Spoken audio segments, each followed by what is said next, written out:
Hello, everyone, and welcome back to Tanya Files. Alright, so I'm going to be doing a series of experiences I had with an ex-boyfriend of mine because the 17th anniversary of our breakup is next month, and a lot of people have been wondering why I haven't been with anyone since my ex. And yeah, I forgave him for what he did to me just because, as a Christian, I felt like I had to forgive him when I don't think he really deserved to be forgiven, but I know it's what I'm supposed to do, and anyway, I'm not going to go in order, obviously, so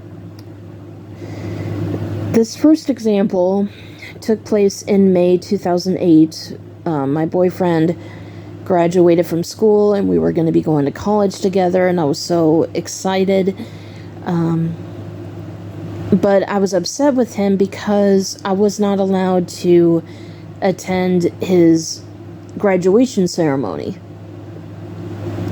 And what happened was, the day before the ceremony, I got sick just a little bit.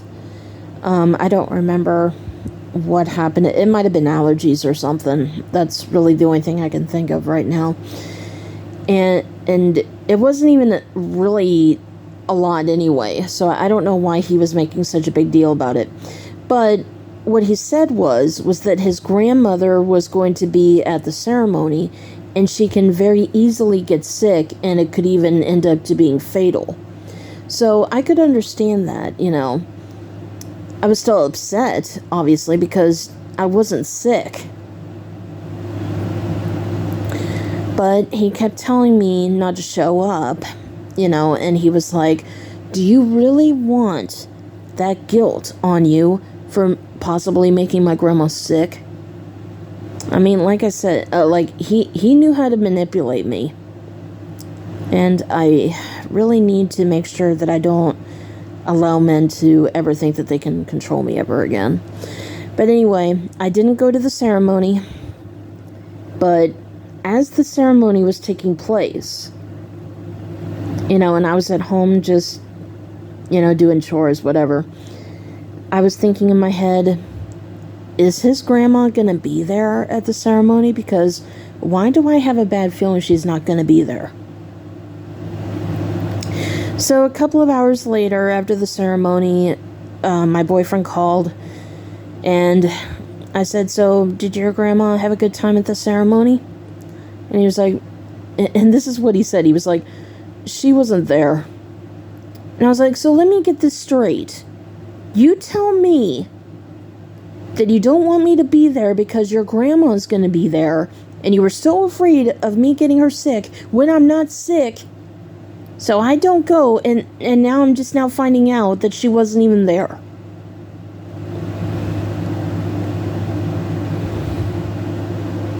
And I'm thinking in my head, you know what? I don't even care if I'm sick. I'm going to his graduation party the next day. Which I wasn't sick, by the way. Oh, and by the way, his grandma wasn't at the graduation party either. So I was really beginning to wonder at that point, was there anything that my boyfriend was telling me that was true? Because he lied to me a lot, and trust me, you'll find out throughout this series, I promise. I have plenty of examples to show. And just so everyone knows, because there was one detail I wanted to mention before I brought this up. Back in, I want to say, March or April of 2008, both my boyfriend and his parents had this stupid idea where they wanted him to take the ACT twice. The first time when he took his ADHD medicine, and the second time without him taking his ADHD medicine, to see if there was a difference in the results. And you see, the problem with my boyfriend at that time, he was the kind of person that if he found a way to do better on a test, he would stick to it until he failed, And I was scared. I was like, look, did you ask your doctor if you could do that? Because you've been on that medication for a long time, and that's a medication that you need for your ADHD.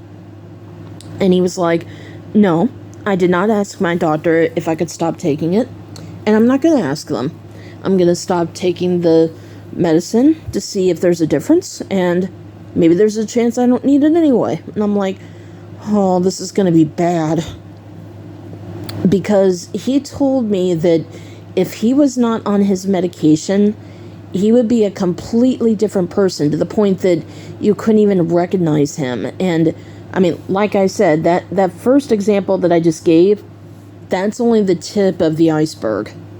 So, my family and I had suspicions that he stopped taking his ADHD medicine at that point, because if I recall, in April, when he got the results of the ACT test, with his ADHD medicine, he got a 24, I believe. And then the second time, he got a 25 without the medicine. And when I found out that he did just barely slightly better without it, I was like, this is going to be trouble. But then I remember when he gave me, like, the results, he was also extremely angry. And I was like, why are you angry about it? That's a really good score. I mean, a 25 is a good score. And he was like, there was one person in the room who got a 26. And I was like, okay, but you got a 25. And he was like, that doesn't matter.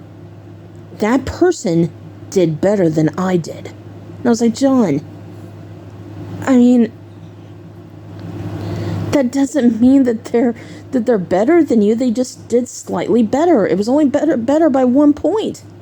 But also at the same time, though, I should have seen this coming, because back when he and I were in high school together, I remember, I think he got like 101 in band class because he played the trumpet and I played the saxophone, but I had 103 in band class, and he was angry when he found out that my score was higher than his. So I really shouldn't have been surprised. And let me tell you, when he was angry, it could be pretty scary. So, and that was even before he stopped taking his medicine. Well, allegedly. I don't really have hard proof except for his behavior. But like I said, he was completely different after he did better on the test without his medicine. But yeah, he had a lot of anger issues over the past few months after that. But anyway, sorry about that. So we had the graduation party. It was a lot of fun. We all had a good time. And I was always the kind of person who always loved to dress up. I always loved to look nice. But I'll never forget, like, the morning of the party, he called me and he was like, do not dress up. I want you to dress casual. And I was like, John, is that really necessary? I mean, you know I love to dress up, and plus, I really don't think you have the right to tell me what I can and cannot wear. But also, to be fair, though, the first time when we went to prom, I wanted to buy a red dress, and he was like, you can't wear red to prom. I don't like the color red. And I was like, anything else? But trust me, there were plenty of things. But I can't fit it into one video. But anyway, after the party, we took, like, the leftover food and the gifts that John received and, like, the posters, all the pictures and everything that were set up for the party. We brought those things back to his house. And after we dropped them off there, John and I went out to get a bite to eat. We went to dinner. It was a nice dinner. Pretty good conversation, pretty much just casual conversation. And I was planning on going home after that, just so John could go home and just rest, And I think, because normally when I would go to his house, I would be there until like 10 p.m. and then he would take me home.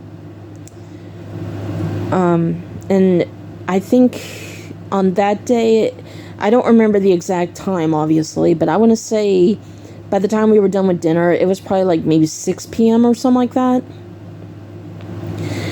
And I said, well, that was a lot of fun, so I guess you can take me home now. And he was like, well, don't you want to go back to my house? And I was like, well, that would be great, but, I don't want to, I just don't want to overstep or anything, because, we've been together, like, all day since, like, noon, so I just didn't want to, go overboard with anything. And he was like, no, it's all right. And I was like, oh, okay, well, let me just call your mom real quick and ask her if it's okay if I come over.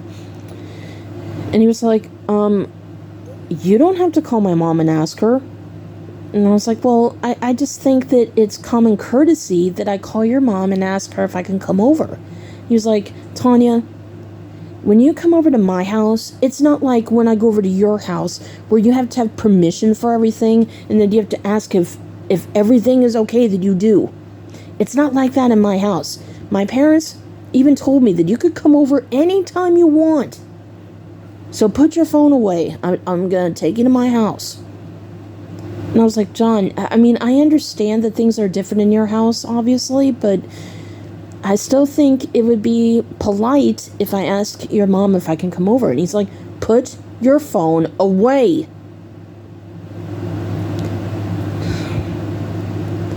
So I put my phone away.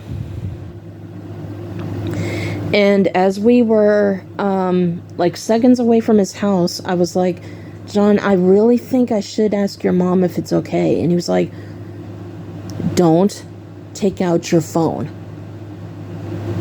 I was like, okay. And I was thinking in my head, why do I have a bad feeling that this is going to be bad? And so when we pulled up to the house, he turned off the engine and then he looked at me and he was like, look, when we go inside, I want you to go inside. Don't say a word. Just quietly go to my room and I will tell my parents that you are here. And I'm like, I've never had to do that. Like, by that point, he and I were together for 3 years. I never just walked into the house, didn't say anything, and just went straight to his room. So, something wasn't adding up. And I was like, John, I'm uncomfortable doing that. And he was like, I told you what to do, and you're going to do it.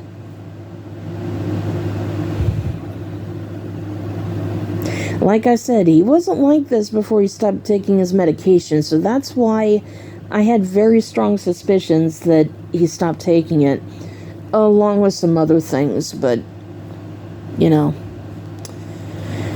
So, I walked into the house, didn't say a word, went straight to his room. John was in the kitchen with his parents for a few minutes.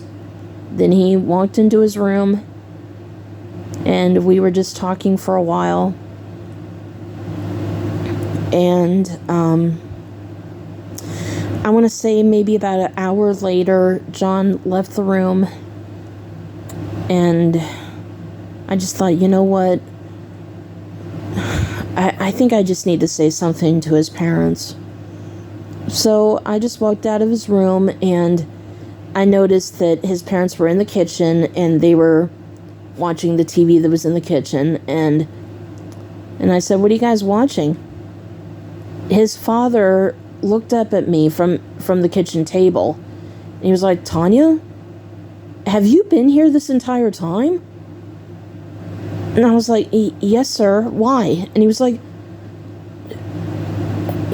so you've been in the house the past hour and we had no idea you were here? And I was like, oh my gosh. I was like, well, I was like, sir, I am so sorry, but But at that point, I couldn't even speak at that point because his father was pretty much yelling at the wrong person. But anyway, it was like, look, we had no idea you were here. How are we supposed to know that you were here? When you come here, you always said something to us. So, like, when you came in the house, did you just go straight to John's room and you didn't even say anything? Of course, he was actually yelling. I'm just, yeah. And I was like, well... And like I said, I was trying to say something, but then John was standing behind his parents as his father is yelling at me, and he's giving me that look like, yeah, you should have called.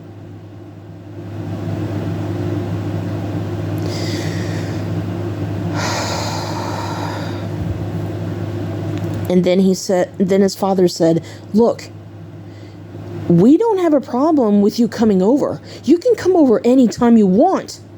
But you cannot just show up and not tell us that you're coming over.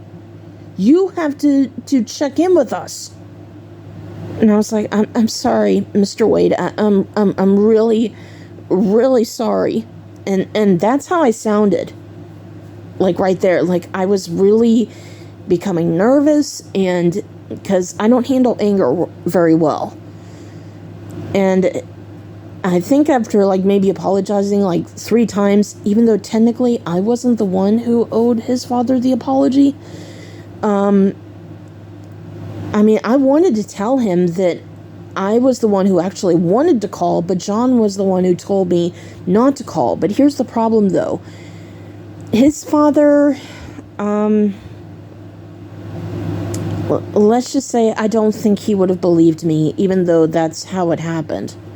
You know, and as his father is giving me like the deathly glare that's making me very uncomfortable, you know, like I said, you know, his son, my boyfriend, is standing behind him and then gives me a dirty look like, you better not rat me out, kind of a look. And so I thought, I need to find a way to reveal the actual truth, but I couldn't speak at that time because I was so shaken up at that point. But then I was thinking, I was like, you do know that I can't drive, and your son was the one who brought me back to the house, right? But like I said, I couldn't talk at the time, so the only thing I could do that I could think of at that time, I was like, I'm really sorry, Mr. Wade. I will make sure from now on that I will always check in with you. He didn't say anything to me after that. All he did was stare at me with like the scariest angry look that anyone could possibly give. And at that point, I just couldn't handle it anymore. And I was like, excuse me. I turned around and I walked away. And as I'm walking back to John's room, I was thinking in my head, if you think you're going to get away with this, you have another thing coming. So I went into John's room, closed the door, sat on John's bed, grabbed my phone, and I made it look like I was like scrolling up and down to look for my father's phone number when really I was just, you know, I was planning. I really wanted to get John in trouble for what he put me through. So when he walked into his room, he was like, "What are you doing?" And I was like, "I'm calling my dad and I'm going home." He was like, "Oh, no, you don't." He snatched my phone out of my pocket. Not out of my pocket, my hand, sorry. Because I had one of those, like those fold-up phones, you know. He closed my phone, put it in his pocket, shut his bedroom door, and then locked it. And then he said, "You are not going anywhere until I take you home tonight at 10. And at that point, like, I was really scared. And I'm like, I was thinking in my head, he stopped taking his medication. He's never done this before. But I was too scared to say anything because I knew what, like his temper was so bad at that point. I didn't know what to do. So it was a little rough, but I want to say like maybe 30 minutes to 45 minutes later, his mom knocked on the door, because unfortunately the door was still shut and it was locked, which was against their parents' rules. Ironically, that was probably the only rule that they had in that house. And she was like, "Hey, Tanya, do you want me to bring you a Coke?" And then he was like, "Do not say a word about what happened." And then he opened the door and he's like, "Hi, Mom." And when she walked into the room, I burst into tears. And she was like, "Tanya, what's wrong?" And then John's like, "She's fine, Mom. Just go get her Coca-Cola, please." And she was like, "John, she's crying." And she was like, "Tanya, what's wrong?" And I was like, "Mrs. Wade, I have to tell you what really happened today." And John was like, "Tanya, stop." And then his mother was like, "John, you stop." And she was like, "What happened?" And I was like, "The truth is, I wanted to call you and ask if it was okay if I came over, but John kept telling me to put my phone away and to not call you. And then when we showed up to the house, he told me to go straight to his room without saying anything, and that he was going to tell you and Mr. Wade that he brought me back here." And then she angrily looked at her son and said, "John Philip Wade, is that true?" And he was like, "No, that's not true at all." And she was like, "John Philip." And he was like, "Yes, it's true." And she was like, "You let your father yell at her? For something that was your fault? How could you do that to her?"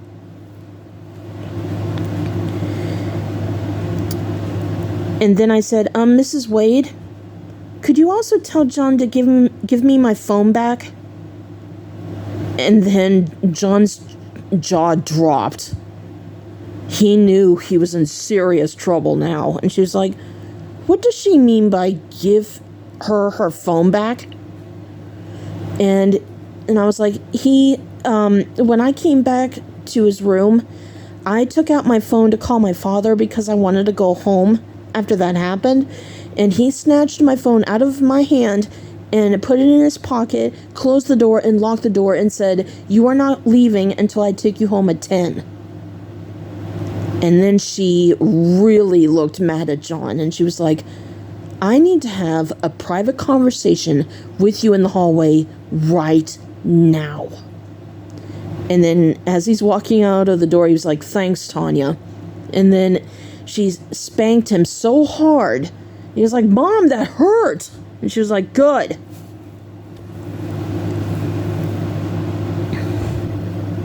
And she pretty much lectured him for a long time after that. And I was just really shaken up because, I mean, it did feel good for the truth to come out. But then I was afraid, like, what would he say, like, when we were alone again? And his mother was like, "I never want to hear about you treating her like that ever again. She loves you. She loves you unconditionally, and she does not deserve to be treated like this. Do you understand me, John Philip?" And he was like, "Yes, ma'am." And she's like, "Good. Now apologize to her and give her her cell phone back. You do not pay her cell phone bill. You do not have the right to take her phone away from her. Only her parents have that right." He gave me my phone back. He apologized, and, well, I'm assuming he meant it, but, well, like I said, there's a lot of things that you'll find out about him. And then his mother was like, "I am so sorry that he did that to you. And I don't want you to worry. I'm going to talk to his father. Okay? I'm gonna make sure that he knows what actually happened. And I said, I just don't want him to not like me, because I would never take advantage of you guys. I know that you guys wouldn't mind if I came over anytime that I wanted, but I would never just show up. I would always ask if it was okay. And she was like, you don't have to explain yourself to me. I know how you are. Trust me, you are fine. You didn't do anything wrong. It was John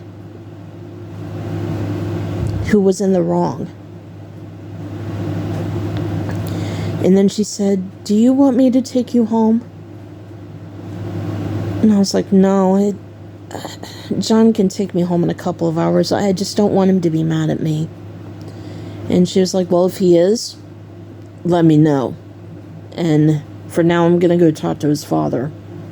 But just so you guys know, John and I had civil conversations after that, but as far as his father apologizing to me for yelling at me, he never apologized. So let's just say, like father, like son.